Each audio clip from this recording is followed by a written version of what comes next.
Backscabbers. Ninjas. I think it started with ninjas. Right. Okay. What is he wearing?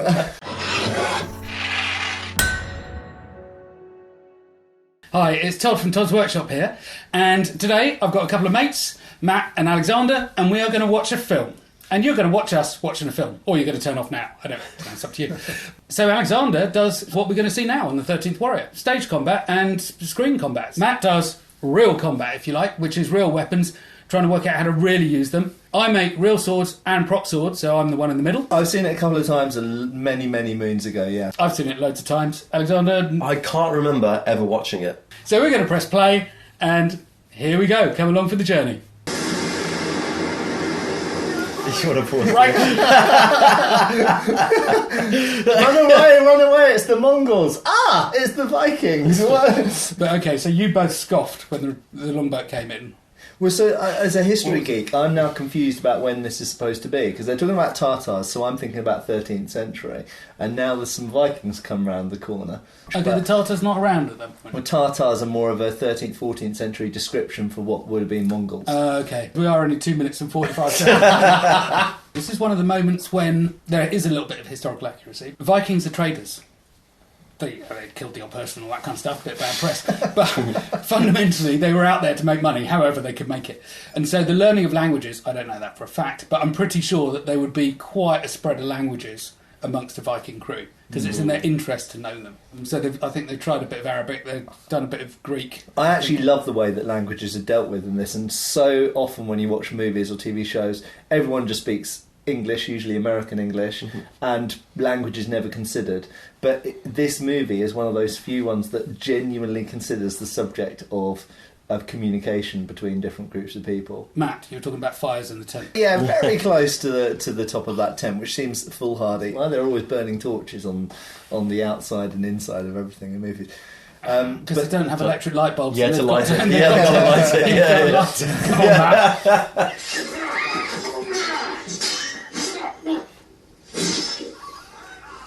Now, if you were slicing somebody's chest like that, you'd want them to be moving their whole body a lot more to sell the energy of that slice in there. But the issue you've got is that then you can't see the prosthetic blood effect. I think, from my perspective, it was really cool because it happened really quickly. Yeah. There was nothing drawn out or kind of theatrical, for want of a better word, about it. It was kind of brutal and quick, which is, I think, we're supposed to be kind of like, whoa, we're supposed to be shocked, and these are sharp-edged weapons. That's what they do to people. Lo, there do I see my father.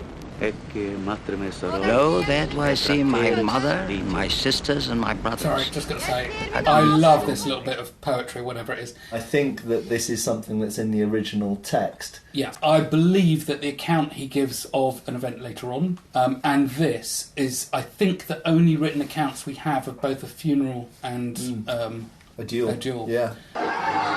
Oh!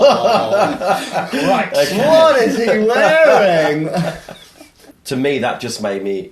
I guess it's like a... Flinch? Yeah, it is, isn't it? It was the same with the Viking boat. You know, a lot of people criticise when we're overly critical of these kinds of details, and that's not the right kind of armour, but when it takes you out of the story, and exactly I think lots of people would be like, well, why has he got a big metal breastplate on? 8. So I've forgotten what a rousing soundtrack this movie has. It's got a real rousing, old school kind of golden age of cinema soundtrack to it, which I really like. Tartan was around then, was it? Or not? That guy was definitely wearing tartan or something.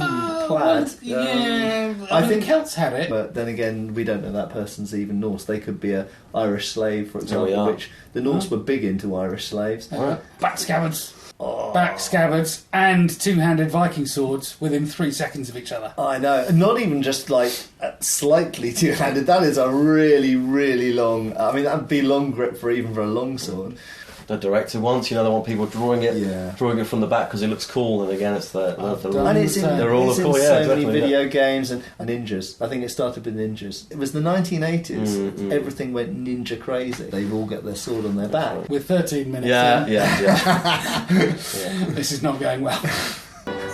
I I've got to just say again, why the Arab horse is shown small, and the Vikings are riding cart horses, but Arabian horses are much bigger than the horses you find in Northern Europe. Basically, it's completely the wrong way around. We need Jason Kingsley's view. We do need Jason Kingsley. Jason, are you out there?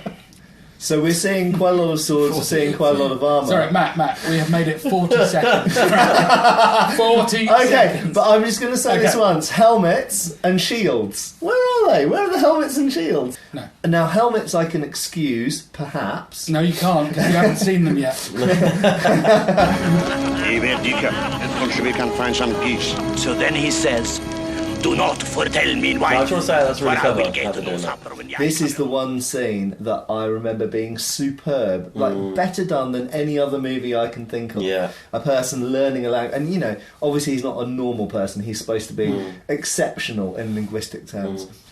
But that gradual deciphering, That's very that clever. unlocking the code of what they're Yeah. speaking, and then them turning it into English so that we Yeah. can also Yeah, understand. yeah, very I love it. I absolutely love the way they did it. Yes. It was interesting that they chose that angle to shoot the stunt double in, because it was right on their face.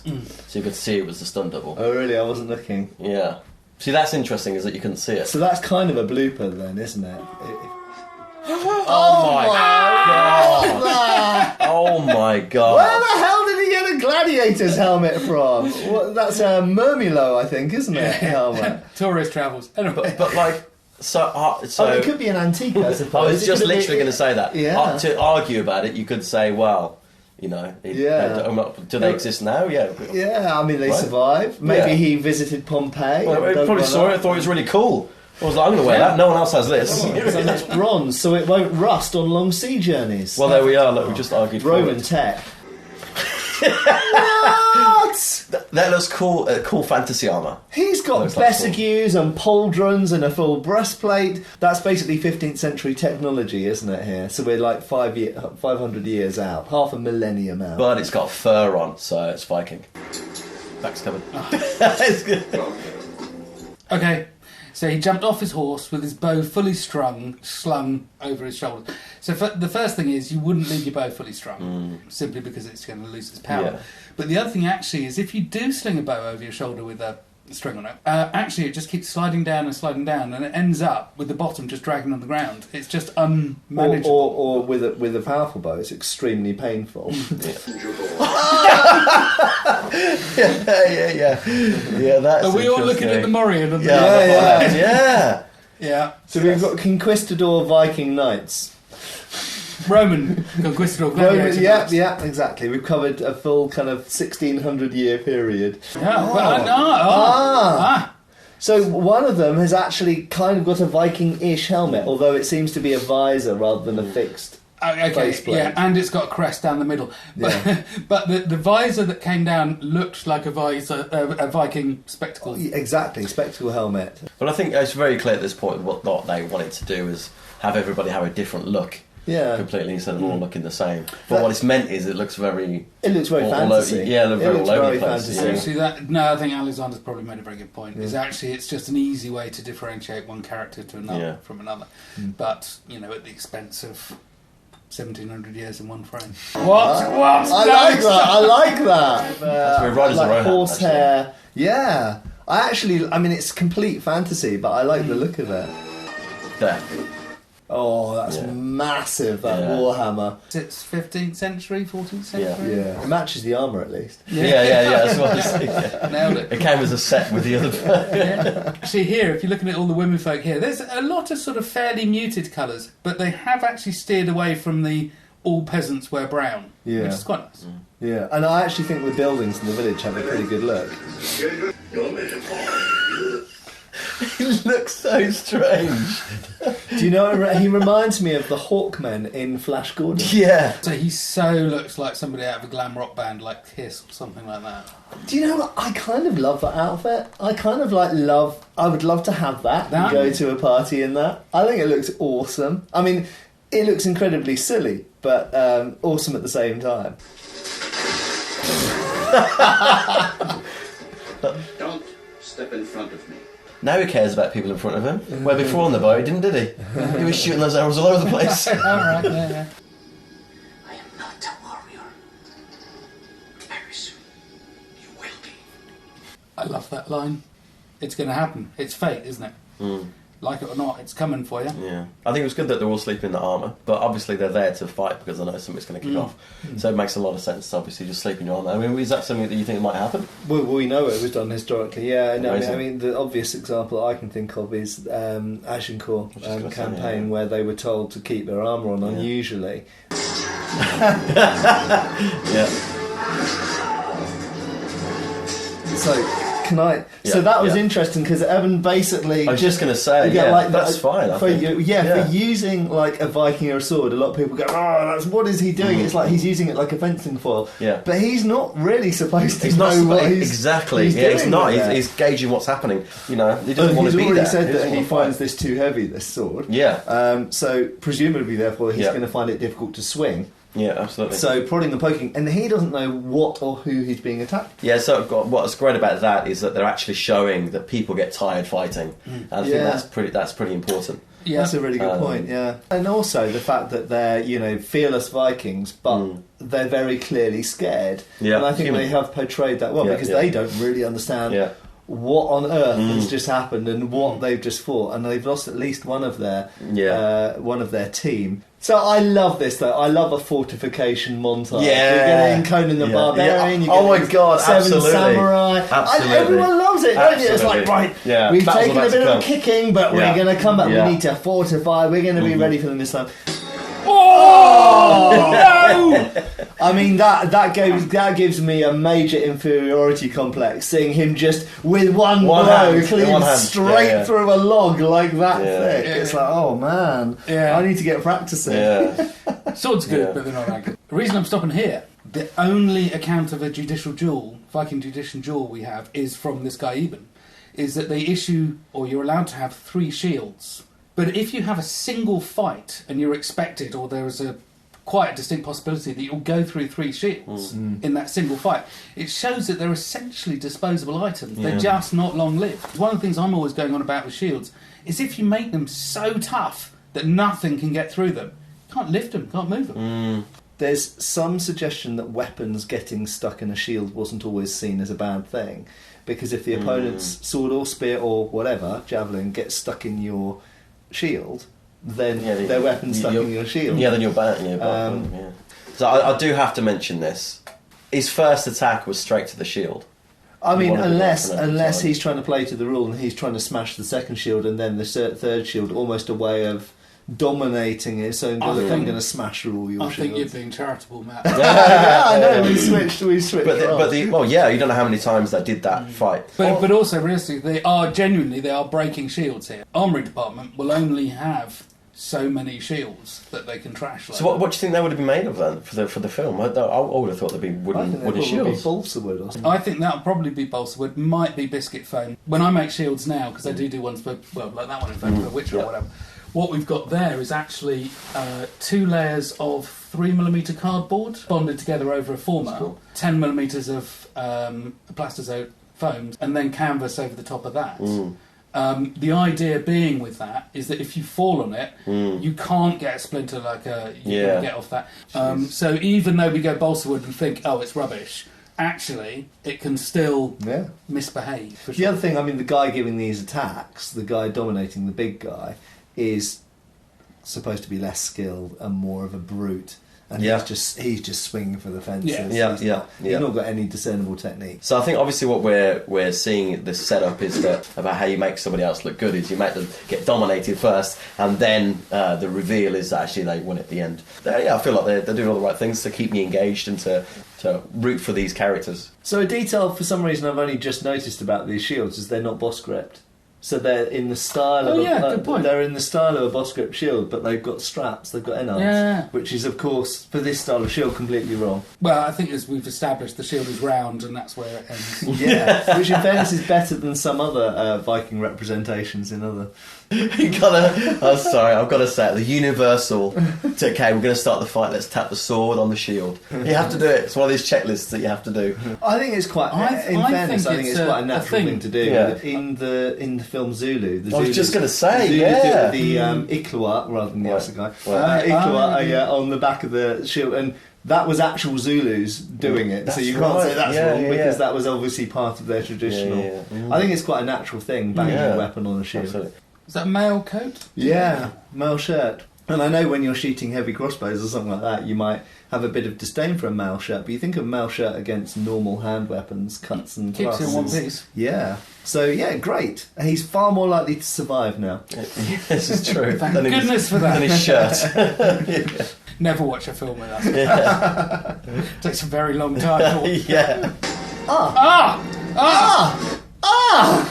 Did That's that? an atlatl, isn't it? That might have been that lateral, but the darts they were throwing looked really like those flexed javelins that would be necessary. So here we're already seeing this character's journey. That before, yes, he was backing away, but now he's actually striking back with confidence. So that's a really good arc.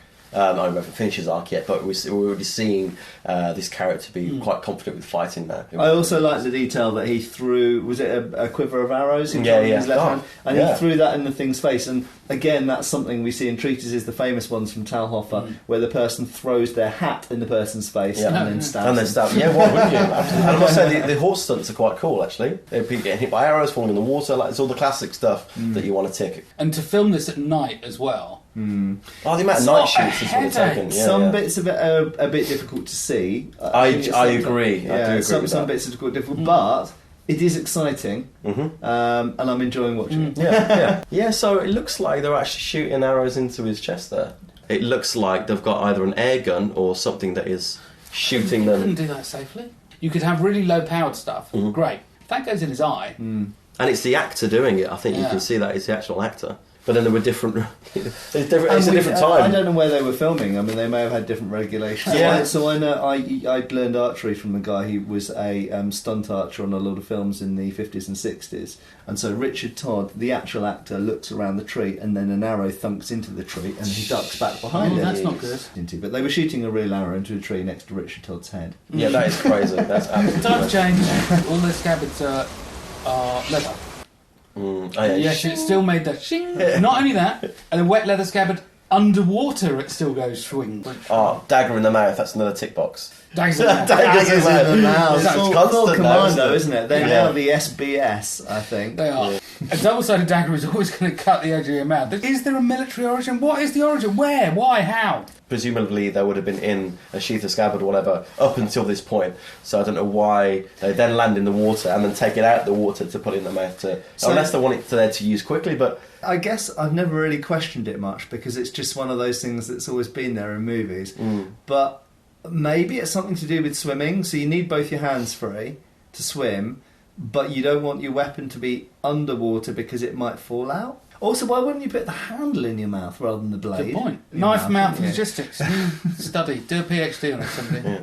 He did a twirl! Yeah. And he's dual wielding. He's dual wielding and did a twirl. They have actually got an impressive number of horses on screen. Oh, massive amounts. I think they've got more horses than a movie like Braveheart had on screen. But this was a big, big budget film. Doesn't always come across. So that was a jerk back from a horse. Yeah. So basically the guy's wearing a harness. Yeah. And he's got a rope on the back of his harness. He's given a pull to make him fly back like that. Yeah, or it could be a dead man off the horse. Got the tech line at the back, going to like a tree or something that is going to move. The horse keeps moving, bang, and he comes straight off it. That's a fitting end for a Viking, isn't it? Well, it wasn't, was it? He didn't die with a sword in his hand. Oh well, he defeated them. I love the fact that he was the one to defeat the big boss. Not the 13th warrior, not Evan, because I think that would have been really That would have been cliche. a cheese too far. Yeah. Okay, no, I'll give you that. But the tragedy for him is he's not going to Valhalla. How factual is that about the sword in the hand? I mean, what references are there for that?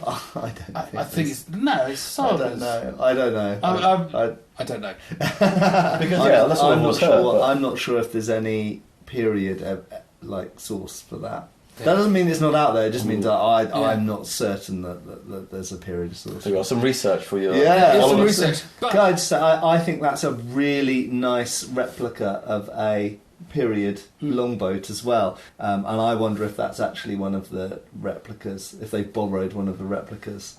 There we are.